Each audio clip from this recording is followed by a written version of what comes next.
अस्सलाम वालेकुम नाजरीन, ब्रेकिंग टुडे के साथ मैं हूं उमर जट और मेरे साथ हैं रिजवान गिलजई। नाजरीन, आज आपको थोड़ा सा एनवायरनमेंट चेंज लग रहा होगा और ये कोई बाकायदा सेट नहीं बल्कि गाड़ी है हमारी, जिसमें हमने बैठकर आज आपसे वीलॉग करने का फैसला किया और आज हम आपसे इस गाड़ी में बैठकर मुखातिब हैं। नाजरीन, आज की सबसे बड़ी डेवलपमेंट जो है वो कोर कमेटी थी। वज़ीर आज़म इमरान खान कल आज सुबह वापस आए जेनीवा से। आलमी पनाह गुज़ीन की जो कॉन्फ्रेंस थी वो अटेंड की उन्होंने और फौरी तौर पर पाकिस्तान पहुंचे और आज उन्होंने सुबह यहाँ पाकिस्तान पहुंचते ही तमाम अपने जो मेंबरान हैं, जो कोर कमेटी के मेंबरान, उनको मैसेज किया और एक हंगामी इजलास कोर कमेटी का बनीगाला में बुलाया गया। नाज़रीन, कोर कमेटी के इजलास में जो चीज़ें सामने आई उनमें से बेशतर चीज़ें जो आप टीवी मीडिया पर सुन चुके होंगे और आप तक पहुंच भी चुकी होंगी।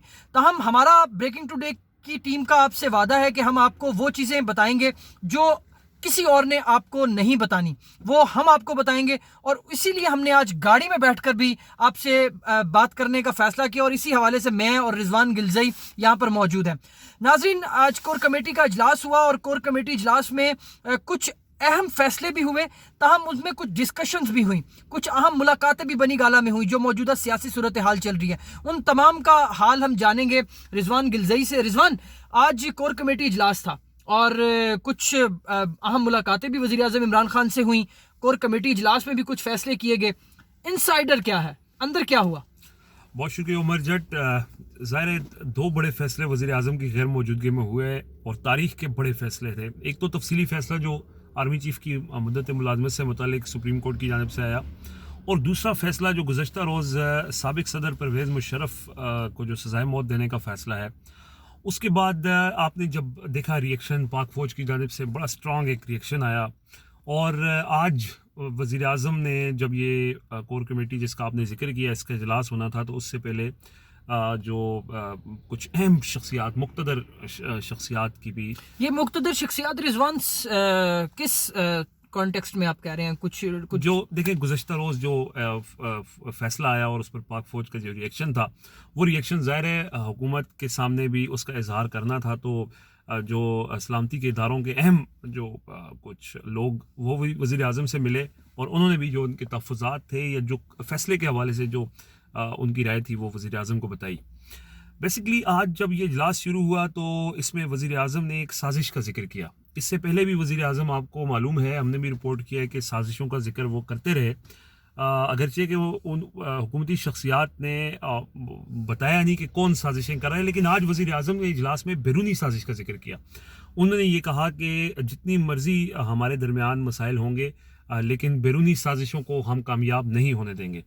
इसका बड़ा आज उन्होंने खुलकर इजहार किया। दूसरी बात उन्होंने ये की कि इस टाइम ज़ाहिर है इदारों के दरमियान एक तसादम किसी सूरत हाल है और इसमें हमने देखा कि गुज़श्ता रोज़ भी और आज भी लोगों ने बात की कि अब ऐसी सिचुएशन आ गई है कि इदारों को बैठकर जो है वो सोचना होगा और हुकूमत का रोल इसमें बड़ा अहम होगा।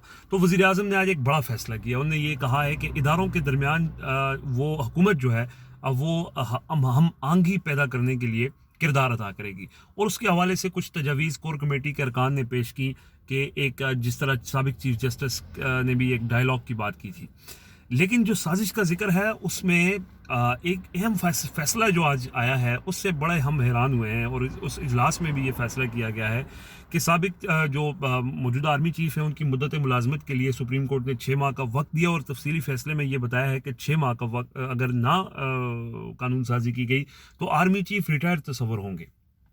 ये बड़ी एक ऐसी चीज़ है, हुकूमत के लिए कानून साजी करना भी आसान नहीं है। लेकिन इजलास में ये बात की गई कि अगर कानून साजी के लिए पार्लियामेंट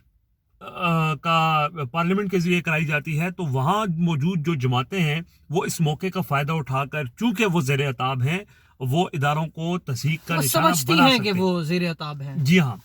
तो वो इस प्लेटफॉर्म को, ज़ाहिर है पार्लियामेंट के प्लेटफॉर्म को अपोजिशन जिस तरह से इस्तेमाल कर रही है और हुकूमत को आज वज़ीर आज़म ने ये कहा, वज़ीर आज़म को ये बल्कि बताया भी गया, सबकी राय ये थी कि अगर ये मामला पार्लियामेंट में जाता है तो सब लोग अपना वो जो भड़ास निकालने वाली एक बात है जो हमने देखा कि जब आर्मी चीफ का मामला चल रहा था सुप्रीम कोर्ट में तो अपोजिशन रहनुमाओं जी ने, जी, बिल्कुल। और फिर मीडिया के भी कुछ हिस्सों ने, जिनको जो गुस्सा था वो उन्होंने भरपूर उसका इजहार किया, फिर सोशल मीडिया पे भी। और फिर एक और मौका जो कल खुसूसी अदालत की जानिब से जो परवेज मुशर्रफ के हवाले से फैसला आया है, उसमें भी जो पाक फौज ने ज़ाहिर है अपना रद्दअमल तो दिया है, लेकिन अपोजिशन की जानिब से भरपूर उसका इस्तेमाल किया गया है। तो फैसला ये हुआ है कि अभी इस हवाले से हुकूमत नज़रसानी करेगी, नज़रसानी अपील दायर करेगी। लेकिन नज़रसानी अपील दायर करने में उमर जट ये बात भी वहाँ पर ज़ेर बहस आई है, हमें ज़राए ने ये बताया है कि हुकूमत कुछ इंतज़ार करेगी, मे बी अगले हफ्ते तक वो इंतज़ार करेगी। इसकी वजह ये रिजवान, ये नज़रसानी अपील करने के हवाले से तो हम अपने नाज़रीन को पहले बता चुके हैं। ये मुझे बताएं कि ये वेट मुशावरत की जाएगी उस पर? देखिए, मुशावरत तो मुकम्मल हो चुकी है, ये आपको भी पता है। अब एक हफ्ते के इंतजार का मतलब यही है कि जो इस वक्त की चीफ जस्टिस हैं आसिफ सईद खोसा, वो रिटायर हो रहे हैं, और वो जो है वो उसके बाद जब वो नए चीफ जस्टिस आएंगे तो फिर नज़रसानी अपील दायर की जाएगी। आसिफ सईद खोसा का जब पहला फैसला आया था तो हुकूमत की जानिब से खदशात का इजहार किया था कि आसिफ सईद खोसा एक अपराइट, उमर जट आपको भी पता है, हमें भी पता है कि हुकूमती हलकों में जब वज़रा से हम बात करते रहे तो उन्होंने, हर शख्स ने, बल्कि खुद प्राइम मिनिस्टर ने जस्टिस आसिफ सईद खोसा की बहुत तारीफ की, और वो हैरान थे कि अचानक से इन्होंने जो सुप्रीम आर्मी चीफ वाला मामला उठाया है ये क्यों उठाया गया। लेकिन उसके बाद वो तो चले मामला हल हो गया। उसके बाद जब परवेज मुशर्रफ का फैसले में भी रिपोर्ट हुआ ये कि चीफ जस्टिस ने अहम किरदार अदा किया, अगरचे कि आज चीफ जस्टिस ने उसकी तरदीद कर दी है, लेकिन उन्होंने साफियों से गुफ्तगू की है। जिन साफियों से गुफ्तगू की है वो अब अपनी बात पर कायम है कि चीफ साहब ने ये बात की है। और ये हमारे एक एक्सप्रेस ट्रिब्यून के हसनात मलिक ने ये खबर दी थी, और वो आज छपी हुई भी है अखबार में कि उन्होंने रोल प्ले किया है। अब वो वाला रोल प्ले करना और मुशर्रफ के खिलाफ फैसला देना, हुकूमत एक तो ये समझती है, आज सारे लोगों ने कहा कि जल्दबाजी में किया गया। अब आज वज़ीर आज़म ने हैरानगी का, ज़राए ने हमें ये बताया कि हैरानगी का इजहार किया है कि जस्टिस आसिफ सईद खोसा इतने सख्त कैसे हो सकते हैं कि जो जितनी उन्होंने जल्दबाजी दिखाई है आर्मी से मुतल्लिक मामलात में। वज़ीर आज़म ने ये कहा है कि आइन और कानून के साथ वो खड़े हैं, और साथ उन्होंने ये कहा है कि इदारों को हम कानूनी मुआवनत भी फराहम करेंगे। इससे पहले भी हमने देखा फ़रोग नसीम आर्मी चीफ के वकील रहे।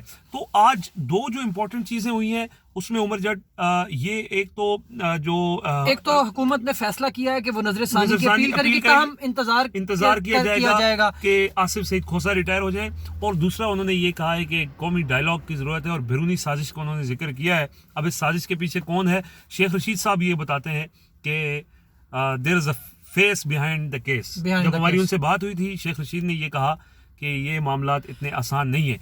अब हुकूमत को भी, और इससे पहले समझा जाता था कि फैसला साज अदालत फौज है, लेकिन क्लियर हो गया ये है कि इस वक्त अदलिया जो है वो फैसले कर रही है। नाज़रीन, इस पर ये रिजवान ने आपको जो आर्मी चीफ की मुद्दत मुलाजमत है उसके हवाले से बताया। साथ जाते जाते सिर्फ एक आर्मी जो साबिक सदर है जनरल परवेज मुशर्रफ, उनके हवाले से बात करें तो उनके हवाले से हुकूमत ने ये वाज़ेह मौक़िफ़ अपना लिया है कि दो इदारे हैं, और इमरान खान, वज़ीर आज़म जो पाकिस्तान इमरान खान है, उन्होंने ये बात वाज़ेह कर दी है कि वो किसी एक इदारे का साथ नहीं देंगे। जी हाँ, बिल्कुल। और ये कोर कमेटी में फैसला हुआ है कि वो पाक फौज का इदारा और अदालत का जो अदलिया है, वो दो इस मुल्क के अहम इदारे हैं, और उन दोनों में से किसी एक का साथ नहीं दिया जाएगा, बल्कि ये फैसला किया गया है कि अगर इन दो इदारों के दरमियान किसी भी तरह की कोई कॉन्फ्लिक्ट है या कोई मामलात हैं ऐसे, तो हुकूमत उसमें ब्रिज का किरदार अदा करेगी। जी बिल्कुल। इससे पहले हमने जब देखा था आर्मी चीफ की मुद्दत का जब मामला था, उसमें हुकूमत जो है वो हमने देखा कि आर्मी चीफ के साथ खड़ी हुई, एक वफाकी वजीर मुस्ताफ़ी हो गए। लेकिन अब ये जो परवेज मुशर्रफ वाला मामला है, इसमें हुकूमत ने ये फैसला किया, वज़ीर आज़म ने ये कहा है कि वो किसी एक साइड पर नहीं होंगे। एक कुछ बातें चल रही थी कि हुकूमत जो है वो इस हवाले से नज़रसानी अपील करेगी। वो नज़रसानी अपील के हवाले से आज कोर कमेटी में ये बाज़ाब्ता बात हुई, और उसमें ये फैसला किया गया कि हुकूमत किसी ऐसी अपील का हिस्सा नहीं बनेगी, लेकिन इदारों के दरमियान अगर कोई कॉन्फ्लिक्ट की या तसादम की सूरत दूर किया जाएगा तो उसके लिए वज़ीर आज़म का किरदार अदा करेगा। अच्छा नाज़रीन, जाते जाते आखिर में मरीम नवाज का मामला कैबिनेट भी आने वाली है और ये मामला आज ज़ैली कमेटी, जो काबीना की ज़ैली कमेटी है, उसमें ने डिस्कस किया। उन्होंने अभी इसको फर्दर मजीद देखना कोर कमेटी में भी ये बात डिस्कस हुई है। तो जरा लास्ट में ये बता दें कि मरीम नवाज के हवाले से शॉर्ट सा कि क्या उस पर क्या डिसाइड हुआ। आज देखें, उसके अलावा बहुत सी चीजें, इन दो फैसले, बड़े फैसलों पर बात होनी थी, लेकिन बड़ा लंबा इजलास किया आपने देखा, 2 घंटे तक ये इजलास जारी रहा। उसमें बहुत सी चीजें जहां डिस्कस हुई, वहीं मरीम नवाज का मामला भी डिस्कस हुआ। और मरीम नवाज के हवाले से जैसे वफाकी काबीना ने कैटेगोरिकली ये असूली फैसला किया था कि मरीम नवाज को बाहर जाने की इजाजत नहीं दी जाएगी, कोर कमेटी ने भी मुत्तफिका तौर पर यह फैसला किया है कि मरीम नवाज को बाहर जाने की इजाजत बिल्कुल भी नहीं दी जाएगी। इस हवाले से उन्होंने ये कहा है कि जो ज़ैली कमेटी की सिफारिशात हैं वो मान जाएगा, लेकिन ज़ैली कमेटी भी उसमें ज़ाहिर हुकूमत के अंडर है। तो मरीम नवाज के हवाले से भी कोर कमेटी ने फैसला कर लिया है। नाज़रीन, कोर कमेटी ने मरीम नवाज के हवाले से बड़ा वाज़ेह फैसला किया है और आज सबकी ये मुत्तफिका राय थी कि जो अल्फाज यूज़ हुए काबीना में कि ख्वाहिशात और अरमानों को देखते हुए फैसला नहीं होगा, कानून को सामने रखकर फैसला होगा। नाज़रीन, आज के लिए इतना ही, इजाज़त दीजिए मुझे और रिजवान को। और यूट्यूब हमारा जो ब्रेकिंग टुडे का चैनल है, ब्रेकिंग टुडे का चैनल, उसे ज़रूर सब्सक्राइब कीजिए और अपनी फीडबैक से आगाह कीजिए। इजाज़त दीजिए, अल्लाह हाफिज़।